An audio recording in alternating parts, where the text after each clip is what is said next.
आसा खालामो नोंथांमोना भिडिअखौ स्किप खालामालासिनो जोबजासिम नायलांगोन। हेल' लोगोफोर, गिबियावनो बयखौबो बरायनाय जाबाय। आं फैलायबाय मोनसे गोदान सावथुननि आपडेट लानानै। सावथुननि मुं आरो सावथुनाव सोर सोर फाव खालामदों आरो माब्ला रिलिज जागोन बेफोर गासैखौ भिडिअनि गेजेरजों गासैखौबो खोन्थागोन। स' बेनिखायनो भिडिअखौ स्किप खालामालासिनो जागायनायनिफ्राय लानानै जोबजासिम नायलां। थ' बिदिब्ला जागायनोसै।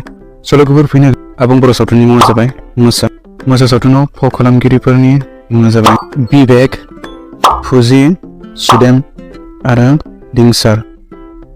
लोगोफोर, मोसा सावथुनखौ अर्गेनिक मसन पिक्चार इउटुबाव रिलिज खालामगोन।